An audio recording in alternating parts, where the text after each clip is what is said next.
नमस्कार प्यारे बच्चों, आज हम करेंगे वर्कशीट नंबर 37 जो है क्लास 10th के स्टूडेंट्स के लिए। ये आपके भूगोल के चैप्टर नंबर 7 राष्ट्रीय अर्थव्यवस्था की जीवन रेखाएं से संबंधित है और ये आपकी 29 सितंबर 2020 की वर्कशीट है।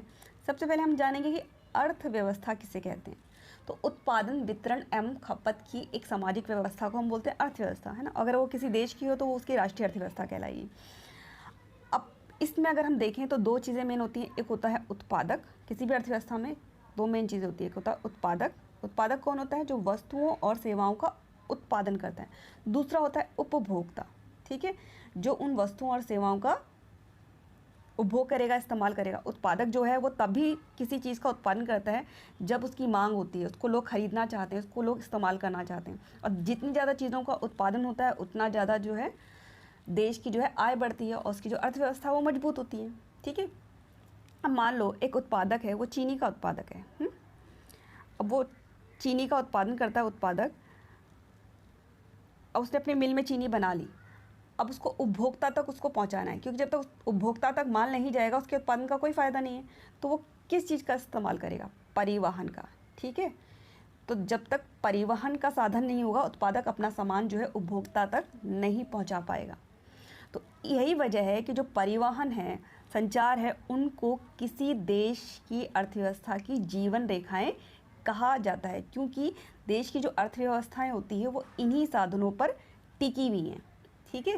क्योंकि अगर किसी भी देश का जो विकास है वो निर्भर करता है कि उसके जो वस्तुओं और सेवाओं के उत्पादन की गति क्या है, और दूसरा उनको एक स्थान से दूसरे स्थान पर ले जाने की सुविधाएं किस तरह की हैं। अब आपको एक वो बताती हूँ, अमेरिका के बारे में कहा जाता है कि अमेरिका विकसित है इसीलिए उसकी सड़कें अच्छी नहीं हैं, बल्कि उसकी सड़कें अच्छी हैं इसीलिए वो विकसित है। तो समझ गए होंगे कि जो एक तरह सड़कें हैं या जो परिवहन की सुविधाएं हैं वो क्या कहलाती हैं? एक देश की अर्थव्यवस्था की जीवन रेखाएं, क्योंकि उस पर ही किसी भी राष्ट्र की जो है अर्थव्यवस्था टिकी हुई होती है। तो अब सबसे पहले हम बात करेंगे परिवहन की, ठीक है। परिवहन तो आप बचपन से पढ़ते आए हो। परिवहन किसे कहते हैं? तो वस्तुओं और सेवाओं तथा लोगों को एक स्थान से दूसरे स्थान तक ले जाना परिवहन कहलाता है। अब परिवहन भी जो है अलग अलग प्रकार के होते हैं, आपने बचपन में ये भी पढ़े हैं। कौन कौन से होता है? एक स्थल परिवहन होता है, दूसरा जल परिवहन होता है और तीसरा होता है वायु परिवहन, ठीक है। और स्थल परिवहन के भी आगे आपको पता है कि इसके भी हम आगे भाग करते हैं। स्थल परिवहन में क्या आता है? स्थल परिवहन में हमारे आते हैं सड़क परिवहन आता है, और दूसरा आता है रेल परिवहन, और तीसरा होता है पाइपलाइन। अब आप कहोगे पाइपलाइन से क्या परिवहन होता है? आप बताओ, आपने देखा होगा ना, पाइपलाइन के थ्रू गैस जो है वो एक स्थान से दूसरे स्थान पर पहुंचाई जा रही है। आप पेट्रोल पंप पे पेट्रोल देखते हो तो पेट्रोल एक तरह की वस्तु होगी, और वो किस तरह से उपभोक्ता तक पहुंचाया जा रहा है? पाइपलाइन के थ्रू, ठीक है। तो स्थल परिवहन में हमने ये तीन चीज़ पढ़ ली, और आज जो हम पढ़ेंगे वो किसके बारे में पढ़ेंगे? सड़क के बारे में, ठीक है, सड़क परिवहन के बारे में। तो शुरू करते हैं हमारी वर्कशीट। भारत विश्व के सर्वाधिक सड़क जाल वाले देशों में से एक है, यानी सबसे ज़्यादा जहाँ पे सड़कें हैं, सड़कों का जाल है, उन देशों में भारत का भी नाम है, ठीक है। यानी जो सबसे ज़्यादा सड़क जाल वाले देश हैं उनमें से भारत एक है, और इसका जो सड़क जाल है लगभग 56 लाख किलोमीटर है। अब आते हैं रेल परिवहन। अब सड़क परिवहन ये कहता है कि क्यों जो है सड़क परिवहन जो है बेहतर है।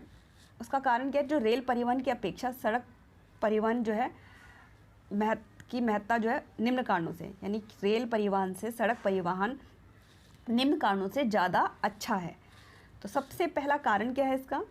कि रेलवे लाइन की अपेक्षा सड़कों के निर्माण की लागत बहुत कम आती है ना। अगर हमें रेलवे लाइन बनानी है और सड़क बनानी है तो सड़क बनाने की जो खर्चा है वो बहुत कम आएगा।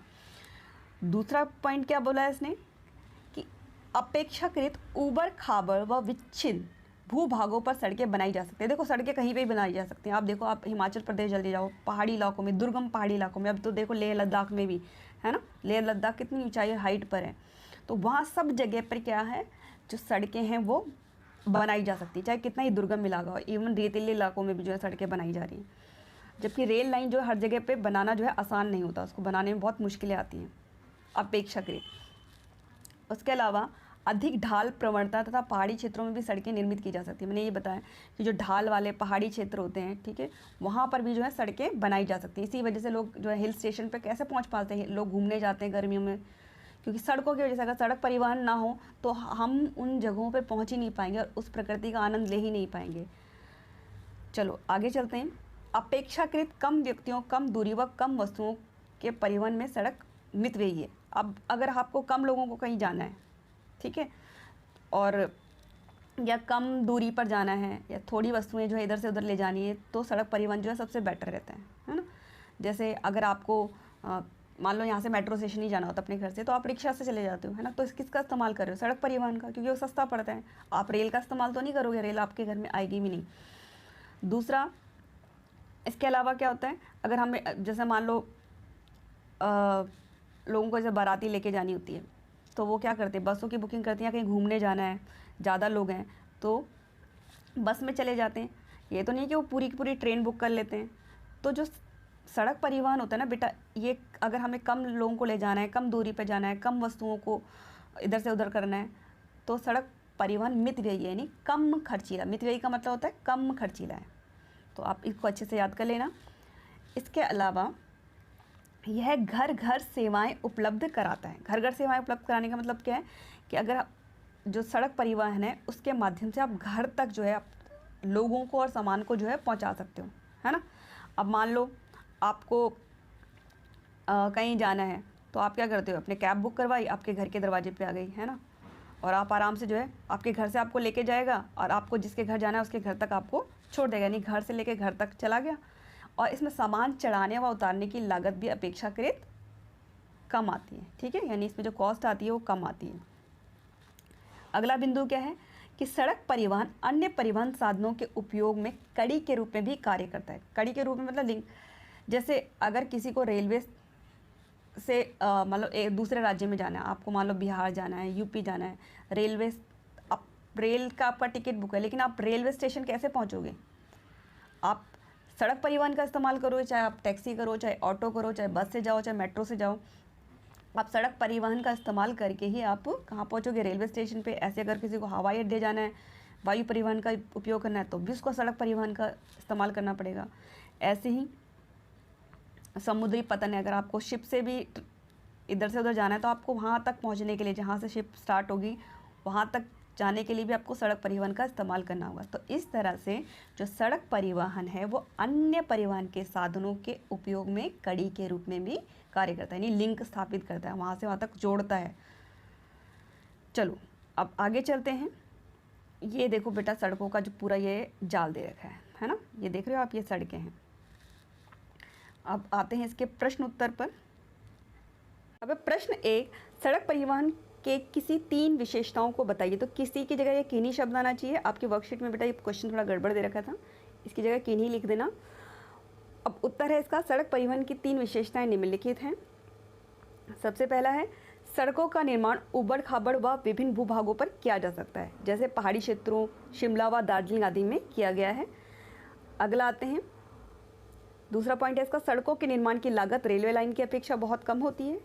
तीसरा इसका पॉइंट है, सड़क परिवहन अन्य परिवहन साधनों के उपयोग में कड़ी के रूप में कार्य करता है, जैसे सड़कें, रेलवे स्टेशन, वायु और समुद्री पत्रों को जोड़ती हैं। मैंने 5 पॉइंट लिखे हैं, तो इसलिए लिखे हैं ताकि जितने ही मार्क्स का आपका क्वेश्चन आए उतने पॉइंट्स आप लिख पाओ। अपेक्षाकृत कम व्यक्तियों, कम दूरी व कम वस्तुओं के परिवहन में सड़क परिवहन मितव्ययी। मितव्ययी मतलब कम खर्चीला, ठीक है, ये शब्द को याद करना। मितव्ययी का मतलब है कम खर्चीला है। अब अगला है, यह घर घर सेवाएं उपलब्ध कराता है तथा सामान चढ़ाने व उतारने की लागत भी अपेक्षाकृत कम है।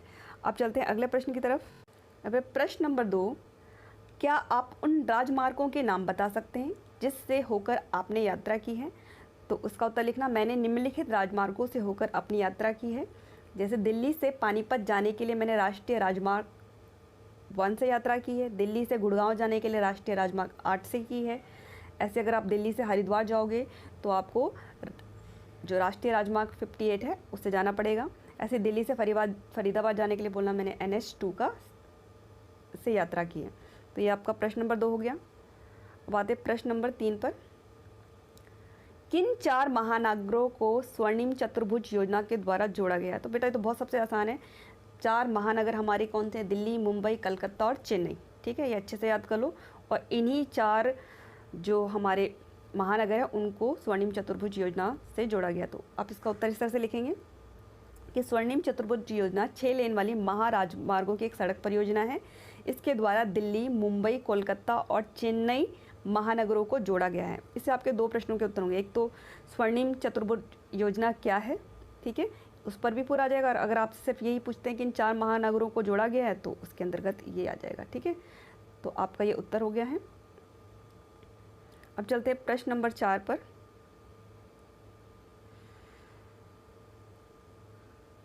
बेहतर सड़क परिवहन की व्यवस्था किस प्रकार हमारी ज़िंदगी में गुणात्मक बदलाव लाती है? उदाहरण देकर समझाइए। हमें बताना है कि जो सड़क परिवहन व्यवस्था है वो किस तरह से हमारी ज़िंदगी को और बेहतर बनाती है। ठीक है, तो सड़क परिवहन की व्यवस्था हमारी ज़िंदगी में निम्नलिखित प्रकार से गुणात्मक बदलाव लाती है।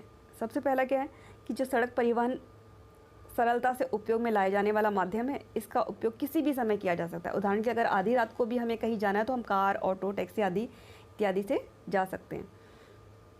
उसके अलावा सड़क परिवहन के अन्य सभी माध्यमों का आधार है ना। अगर हमें हवाई जहाज़ या रेलवे से भी सफ़र करना है तो भी रेलवे स्टेशन और हवाई अड्डे तक पहुंचने के लिए हमें सड़क परिवहन का उपयोग करना होगा। उसके अलावा सड़कें हमें द्वार से द्वार तक परिवहन सेवा उपलब्ध कराती हैं। उदाहरण के लिए आज विद्यार्थियों को घर से स्कूल और स्कूल से घर तक पहुँचाने में सड़क परिवहन की बहुत महत्वपूर्ण भूमिका है। इसी वजह से जो है बच्चे जो है समय से स्कूल पहुँच पाते हैं।